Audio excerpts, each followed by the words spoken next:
Ray! Thank you, Phil. It is the club on a Monday, brought to you in association with RedsBet, a betting site tailor-made for Liverpool supporters. RedsBet aims to share half the net profits with Liverpool supporters and fan causes, so no matter what, the fans end up a winner. Check out the odds on redsbet.com. Download the RedsBet app, share the glory, and gamble responsibly now. Professional. Very professional, yeah. Now, tonight we've got in Joe. How you doing, Joe? Not bad, right? Good, good. James? How's it going, Ray? Yeah, good. Shano? All right, right? Yeah, you're right. And we've got, on the other side, on the decks, we've got Phil, who will be back on for the pod, and I'm sure he will like to contribute to this little section. The title running. Don't worry, hey? I'm just making sure that we're definitely live. Definitely live. You keep going. Definitely live. You keep going. Definitely live. Definitely live. Keep working. Right, I'll keep working. Yeah. So, lads, we'll cover off the title running on the on this first section, yeah, and then we'll go into the game in a bit of detail on the pod afterwards, if it's worth going into a 0-0 in too much detail. But anyway, the title running, yeah, 9 games left. 27 points up for grabs. We've probably all sort of done our various maths at this stage. We've probably all come to the conclusion as to whether we're going to win the league or not win the league. So as I kind of know where Joe is at the moment, I'm going to start with Shane. 9 games to go. Do you see us being able to bridge this 1 point gap? And actually, really, it's a 2 point gap, isn't it, when you take goal difference into account? Yeah. No, we're fucked. They'll win all 9. It's over. All 9 for City, yeah? No, I'm messing. No, I do. I think. Good start. Thumbs up for Phil. I really think the only game that they'll possibly drop points in is probably United in the derby. Yeah. They're just too strong. They played a couple of, but West Ham be more banana skin than Bournemouth really, with the run Bournemouth are on them. From the bits and pieces that I heard about that game and the same match of the day, West Ham never got out of it. Like, they'd one chance. Yeah.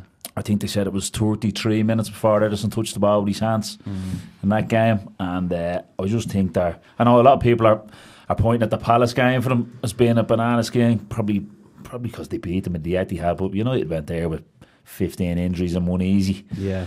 So I'm hoping to be wrong, and I was wrong earlier on the season when I threw 20 quid betting me mate that they'd go the season unbeaten and they lost 3 or 4 days later. So I'm hoping for the same thing. But I would not be. I'd be hopeful rather than maybe expecting them to drop points. Right? Unfortunately. Okay, James. Yep. Shane saying United. They've also got to play Tottenham at home. They've also got to play Palace away, which I think is, they've lost already to Palace. They've lost already to Leicester. They've got Leicester next to last game. Brendan Rodgers might have them playing at that point. How poetic would it be if he did us a favour, second to last game of the season? It would be fantastic. I suppose the one kind of how I'm still optimistic about it is because City have dropped points in games we didn't expect them to drop points in. Yeah, they lost away to Newcastle. They lost at home to Palace. Yeah. So I'm still hopeful that there might be a game there we think that they'll easily win and they'll drop points, but United will be the one that kind of for me where I think they will drop points. Yeah, we need that game to be critical to Absolutely. United's cause, don't exactly. we? Really, we don't. The top 4 race is probably is going to have to. It's probably going to come into it. Yeah, and hopefully it does. It's a top 4 race, but there's also it's a local derby, so they'll be as snide as Everton were yesterday and want to put one over on City. So I think that has potential to be a banana skin for City. Yeah, I think personally, if they could get away with not winning that game, or losing that game and still qualifying for Champions League, they take it realistically. Like they don't want us to win this league. Do you know what I mean? Yeah. The hope that we've got, I suppose, if we're going to stick before we get onto our side of the equation, the other side of the City picture for me is they've picked up a lot of injuries lately, yeah. So De Bruyne was the latest to go off. I think Stones has picked up an injury. Fernandinho is already out. As Laporte, was it Laporte who got injured last week?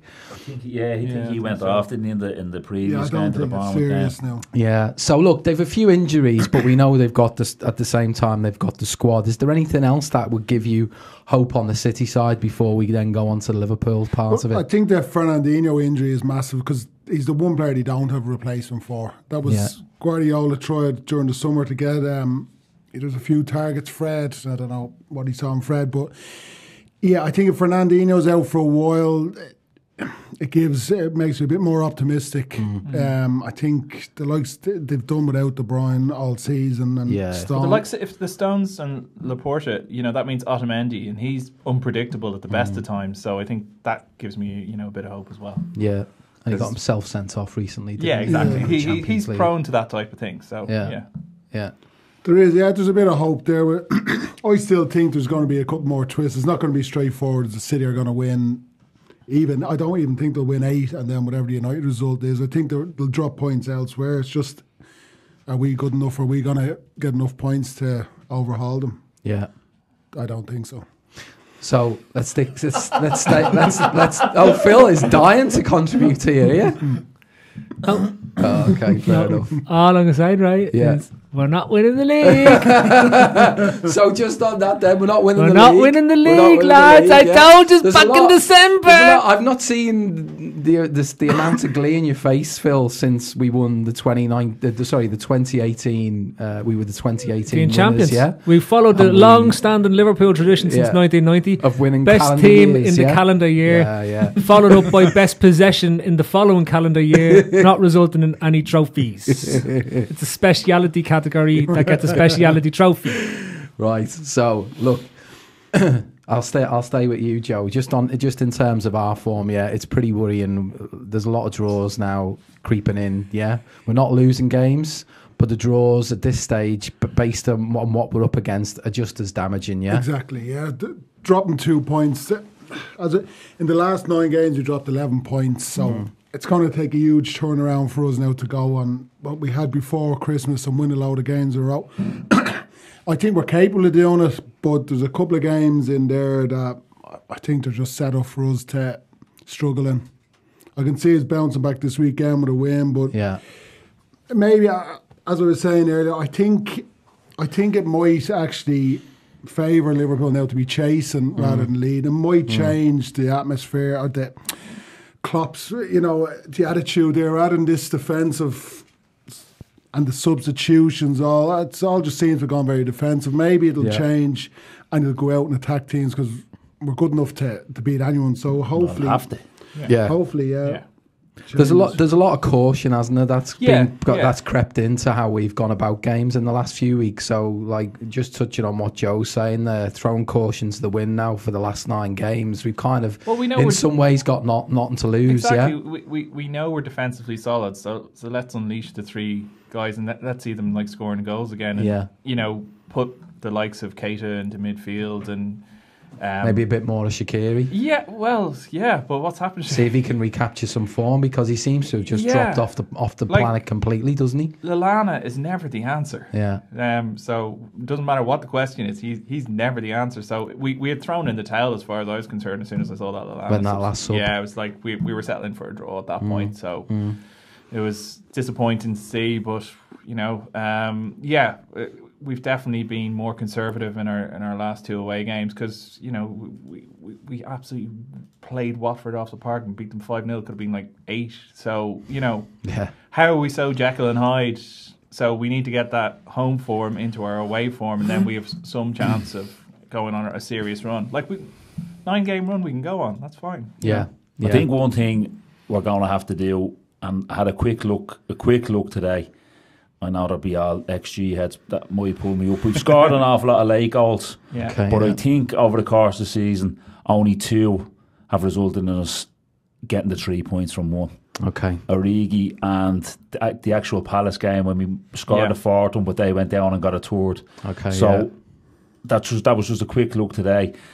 Spurs, for instance, have pulled out an awful lot of wins where they were getting 87, 88 minutes, getting a goal, getting a 1-0 win or a 2-1 win. Yeah. And there's definitely going to be a couple of games in this run-in where it is getting ticking along to the 70th, 80th minute plus, where it's 0-0, 1-0, where we're really going to have to find something that we haven't really found this season. Yeah. and pull victories from draws, really, because that's Yeah. that's really it's just there's just something I seen the stat coming up yesterday. We scored an awful lot of late goals, and it was only really the Origi one I could think of that was like that's us getting a winner. We've obviously put the cherry on the cake in a lot of there's games. a lot of meaning. Winner, chicken dinner. Winner, chicken dinner. There's literally no point, boys. It's no point. Like, let's be honest about it. Right, we've played 6 away games since Christmas time. We've won 1. Yeah. Right. So the fact that we have to play away games till the end of the season rules out any chance to win the league. If only it was as simple as that, Phil. Oh, it is. It is, just right? all pack up and go home now. Yeah. Well, how many points can that Manchester City team get? Like, what's their maximum amount? Is it 98? 98. And we're 97. Is I it? believe City will like get to 95 and we'll get to 87. That was what I predicted 4 weeks ago. That bigger gap, and I'll stick with that. I think we dropped 7 more points before the end of the season, and City dropped 3. Yeah. I remember being here. I remember going like, "There's no way we're going to drop all those points. No way." But we did. We did. We've literally dropped the equivalent of 12 points since January. Yeah. In basically since we lost at the Etihad, where City had decided at that point, do you know what? The only way we're going to catch these is to go for wins in every single game.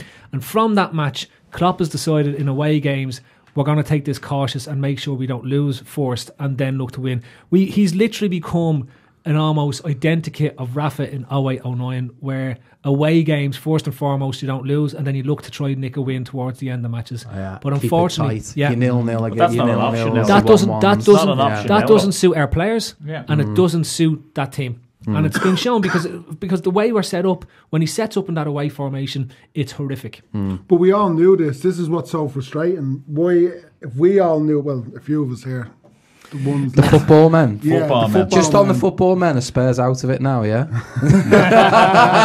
Not according to Darrow. They could Well, still I said catch they us. were in it. They what did they get you? 1 point from 3 games. Yeah, it was in their own hands before that. Yeah, I really, just never like, thought they were. I just thought so. Yeah, I never Take thought the they were. bits. So they're definitely over now. It's They're over definitely now. over Yeah, it's now. frustrating because we have the way we were set up and all.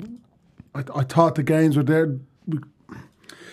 I just was waiting for this to happen. Klopp to go into this defensive mode and us to drop points, and I don't know. It's just frustrating. That's because I think we have the team and the starting 11 there to win a lot of these games that we drew. But we're going. Look, I think. Look, I already said I think City will win 8 of the 9 or whatever. But another draw and we're done. Yeah. Basically, you would think dropping another 2 points the would make it done. So the reality is we go into Sunday. Yeah, City will have played first.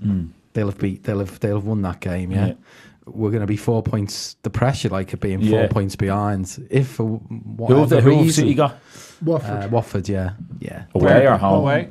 No, they're not. Yeah, they're going to beat them. They're going to beat them about 9-0.